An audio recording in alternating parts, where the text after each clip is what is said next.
akka biyyatti wanni ta'aa jiru kun akka saba takka Oromootti akka paartii biyya bulchaa jirutti maalii wanni jiru kun hoggansi keenya sirriitti beekuun barbaachisaadha. Hoggansi maal qabachuu qaba? Maalis irraa barachuu qaba? Maalis qabachuu qaba? Tokkoffaan hoggansi keenya waan amma deemaa jiru kanatti dammaquu. Wanni amma ta'aa jiru kun garam deemaa jira? Maaltu ta'aa jira? Dammaquu qofa taatanii hoggansa sirrii iddoo jirutti hoggansa sirrii kennuu qaba jecha. Dhagee callisuu otoo hin taane, dhaggeeffatee odeessuu otoo hin taane, haasa'ee odeeffannoo dabarsuu otoo hin taane, akka hoggansatti dammaqee dhimmi kuni anarratti deemaa jira, biyyarratti deemaa jira jedhee dammaqee dhimma kanatti hojjechuu qaba. Lammaffaan haala nageenyaa akkasitti kaastanii jirtu. Uummanni yoo ijaaramee socho'e malee nageenya waaraa mirkaneessuun hin danda'amu. Waraana kumaatamaan, milishaa kumaatamaan, poolisii kumaatamaan hiriirsinee nageenya waaraa mirkaneessuu hin dandeenye. Abbaan nageenyaa uummata.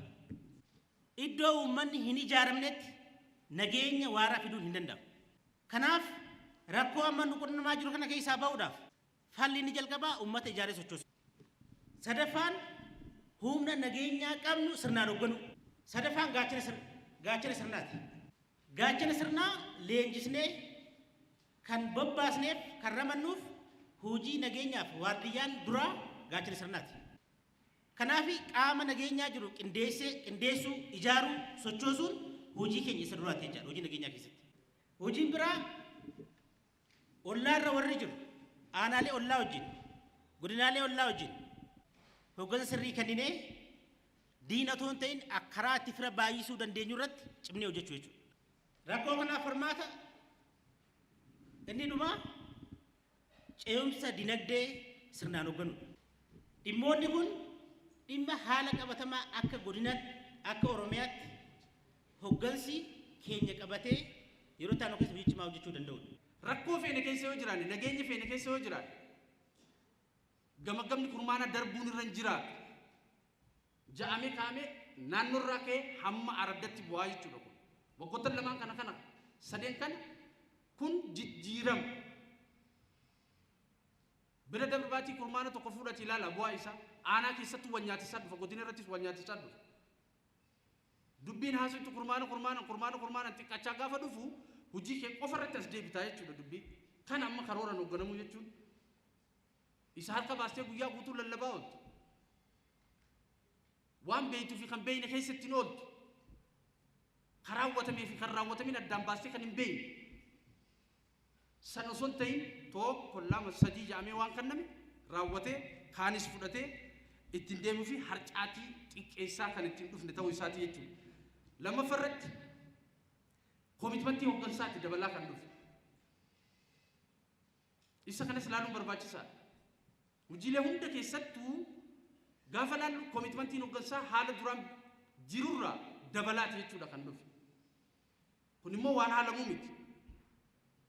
Miira dorgommiiti kan dhufe ammas. Akkanumatti miti jechuudha. Waan tokko irratti immoo xiiqiinuu dabalaa kan ittiin dhufe jira. As keessatti kana qabannee ilaaluun barbaachisaa ta'a jechuudha hojii fi raawwanne keessatti. As keessatti ifitti amanamummaan socho'u. Autonomous ta'ee socho'u. Dhiibban irra jira jedhee waan of eeguu miti. Waan hojjetu irratti of amaneeti namni kan hojjetu. Dugda duubarraa waan eeggatu hin qabu. Balleessee bakka kanatti tarkaanfiin irra fudhatama jedhamee waan yaadu hin qabu. Balleessuus isuma, tolchuus isuma. Kanaaf iddoo kanarratti namni komitmentii qabu dabalee jira gama hundaanuu. Dabalaati jechuudha kan dhufu. Kanaaf waan itti kenname fudhattee raawwachuudhaaf kan fiigaa ture jechuudha. Kanarra dhaabbannee madaallii akka isaa barbaachisutti kan nuufiin barbaachisaa ta'a jechuudha. Kanaaf iddoo kanarratti kana laaluun gaarii. Kan biraa hoggansi rakkoo dandamachaati jechuudha kan dhufe. Rakkoo dandamachaati jechuudha kan dhufe. Jalqaba irratti amalli kun hin turre. Waan hunda eeggattummaa keessatti hin galee mootummaa eeggataa yookaan qaamolee eeggataa rakkoo dhufu saniif rakkoo san fudhatee hiikuu caalaa bileemii baay'isaati kan ture. Arra aadaa san hin qabu. Aadaa san hin qabu. Hujummaan gammoojjii irratti raawwannee gammoojjii san dandamachiisuuf hojjetame salphaadhaan. Rakkoon uumamaan nutti hogguu dhufu si gagaachuun hogguu nutti dhufu ofumaaf of danda'ee waan qabu istooraa baasee itti kannee waan qabu kishaa baasee itti kannee mootummaa eeggachuu dhiisee deemu salphaadhaan. beela akkasitti dhufu san fuudhee fiigee laga qabutti fiigee waan san hojjete iddoo san irratti boqqolloo ta'us oomisha ta'us uummatarraa rakkoo hiikajee hektaara takka maaliif hin taane fedhii isa keessa jiru santu laalama. Eeggattummaa takkaan alaadha. Inishetiiviiwwan jiran ifitti fudhatee amantaadha. Hojii tola ooltummaa keessatti wanni nuti raawwannu. Hirmaannaa uummataa keessatti wanni nuti raawwannu. Bajeta mootummaatti wanni nuti raawwannu. Kan oolee buloo osoo hin ta'in dabalaa kan dhufedha. Kanaan dandeettiin raawwachiisummaa dabalaa dhufe kan jennuun. Kanarratti immoo gama siyaasaatiin sosochiin uummataa bal'aan uumamuu danda'ee jira jechuudha.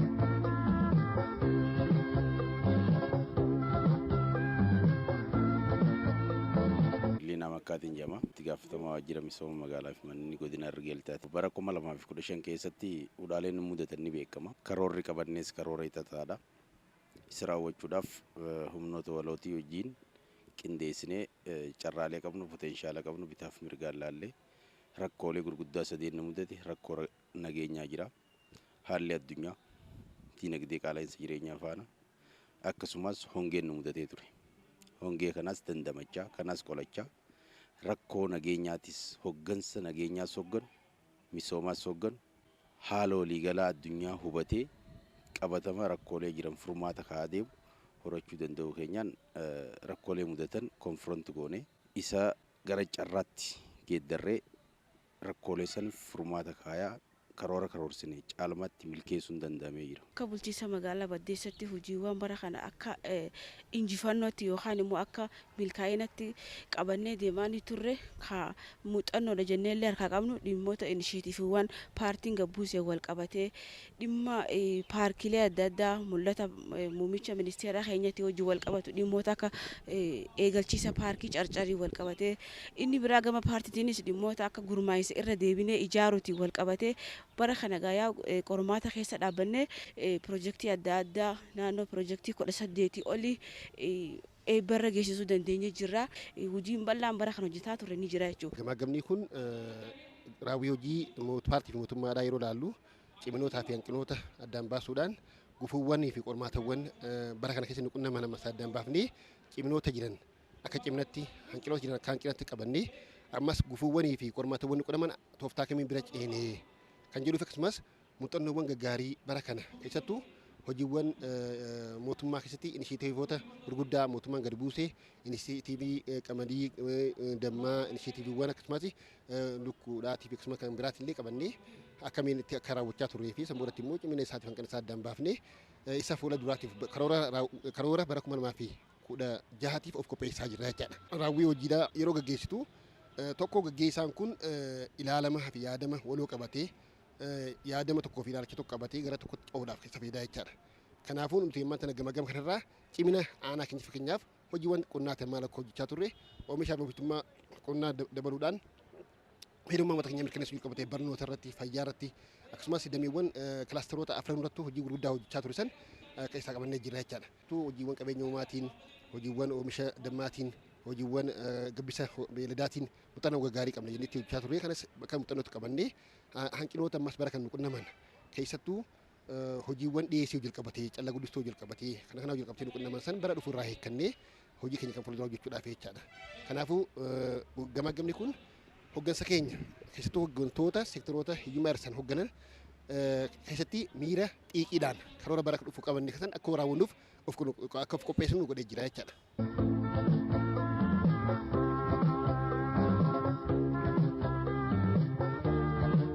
Gamaggamni kurmaanaan idilaayeen gaggeeffama.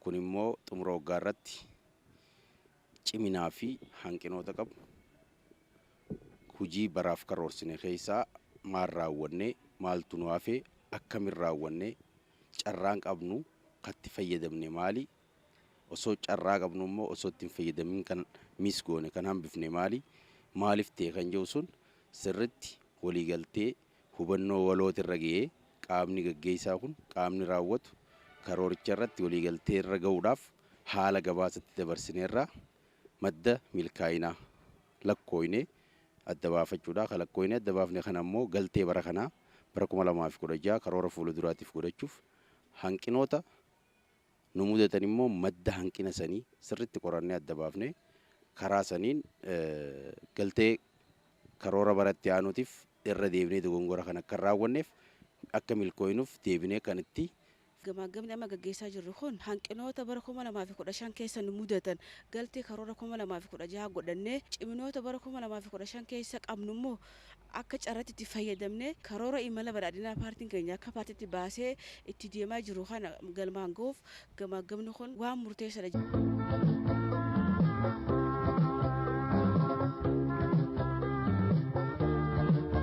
waan waggaa shanitti raawwannu silaa waggaa tokko keessatti raawwachuudhaaf kan karoorfanne kunis karoora xiiqiiti. Karoora aantummaadhaan xiiqiidhaan ni danda'ama jennee baaqee raawwii haftee harcaa dhufe san xiiqooyinee karoorfannee xiiqooyinee raawwachuudhaaf humnoota qabnu potenshaala qabnu duguuynee yeroo keenya dhiphifnee humna qabnu itti fayyadamnee karoorcha milkeessuudhaaf hoggansa naannoorraa hanga caasaa gandaatti qaama raawwatutti afaan tokko dubbannee qindoomina waliigalaatiin hubannoo walootiin tokkoomuudhaan waan qabnu walitti finnee risoorsii xiqqaa qabnuu fi beekumsaa fi humna qabnu walitti corree milkaa'ina kana fiduuf kutannoodhaan karoora karoorfamee raawwii xiiqii milkeessuudhaaf hojjechaa irraa. Karoora imala badhaadhinaa yookaan immoo karoora xiiqiiti jechaadhaan jechuudha. Akkuma mootummaanis gubbarraa ariitiidhaan qulqullinaan saffisaan jeewusanitti nutis akka magaalaa keenyatti karoora bara 2016 kana qabanne qulqullinaan hojjannaa saffisaan hojjannaa akkasumas ariitiidhaan baay'inaan uummata keenyaaf hojjannaa karoora amma qabannee deemnu kanallee galmaan gahuu ni dandeenya. Maaliif gaafa haala mijaa keessatti hin jiraatin illee hojiilee babbareedaa hojjannee jira waan ta'eef har'ammoo haala bareedaa yookaan immoo jijjiirama keessa jira waan ta'eef uummata qabnu fayyadamnee hojii bara 2016 karoorfanne galmaan ni geenya. Gansi keenya yeroo kamiyyuu caalatti yerootti fooyya'insa fidaa jijjiirama fidaa karoora isaa kenname ammaasis parsantaa guddaadha raawwachaa hoggansa ture jechaadha. Kanaafuu hoggansi keenya akkuma kanaan duratti karoora xiiqiidhaan garbu'ee nutti kenname kana akkasumas sadarkaa keenyatti qopheeffannee walitti finnee istiraatiijii liidarummaa keenya kan nu qabnu waan ta'eef jecha isa kanaaf qophoofnee humna guutuudhaan ejjennoo guutuudhaan kaayyoo guutuudhaan wal jala hiriirree ilaalama tokkummaa qabnu san qabannee ummata keenya gara jijjiiramatti ceesuu qabna. Ummata keenya rakkoo amma keessa jiru keessaa rakkoowwan qormaatawwan adda addaa nu qunnamaa ture keessattuu godina keenya rakkoo nageenyaatti jalqabatee baay'ee carraaqqii guddaa taasisaa turre ammas godinni keenya guutumaa guutuutti nagaa qaba jechaadha. Nageenyummaa godina keenyaatti uffisuudhaan misooma kan jalqabne tuufsisuudhaan sirna tajaajila uummata keenyaa keessatti jechuudha. Tajaajilli rakkoowwan bulchiinsa gaarii iddoowwan tokko tokkotti uumamuudhaaf malan jennee yaadnu hundaa'u itti qophoofnee uummata keenyaaf tajaajila haqa qabeessa ta'ee fi saffisaa ta'ee fi ariifataa ta'e kenninee godinichaa fi aanoota keenya hundaa'u fuulduratti tarkaanfachiisuudhaaf qophaa'ummaa guutuu qabna jechuudha.